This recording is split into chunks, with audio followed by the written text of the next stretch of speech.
ইনশাআল্লাহ আপনি বিশ্বের সেরা ধনীও হয়ে যেতে পারেন। ইয়াকিন আর বিশ্বাসের সাথে যদি আপনি এই নামটা শুধু জপতে থাকেন, উঠতে, বসতে, খাইতে, লইতে সবসময় যখন আপনার মনে পড়বে, তখনই আপনি আল্লাহর এই নামটা জপুন। প্রিয় দর্শক, নামটা হলো ইয়া রাজ্জাকু, ইয়া রাজ্জাকু, ইয়া রাজ্জাকু, ইয়া রাজ্জাকু। এরকম করে আপনি সবসময় জপতে থাকবেন। যখনই মনে পড়বে তখনই আপনি জপতে থাকবেন। আপনি শুধুই জপতে থাকুন, ইয়া রাজ্জাকু। এর অর্থ হলো, হে রিজিক দাতা, হে দারিদ্রতা থেকে মুক্তিদাতা। এরকম যখন আল্লাহ সুবহানাহু ওয়া তাআলার কাছে আপনি এই নামটা জপতে থাকবেন, ইনশাআল্লাহ, ইনশাআল্লাহ আপনাকে অবশ্যই, অবশ্যই আল্লাহ সুবহানাহু ওয়া তাআলা ধনী করে দিবে। অবশ্যই ধনী করে দিবে।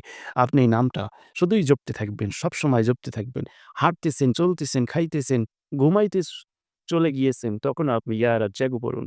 পবিত্র জায়গায় যত জায়গায় থাকবেন, শুধু টয়লেট ছাড়া আপনি সব জায়গায় ইয়া রাজ্জাকু, ইয়া রাজ্জাকু পড়বেন। ইনশাআল্লাহ, ইনশাআল্লাহ আপনার মনের আশা পূরণ হয়ে যাবে। আপনি পৃথিবীর সেরা ধনীও হয়ে যেতে পারেন ইনশাআল্লাহ।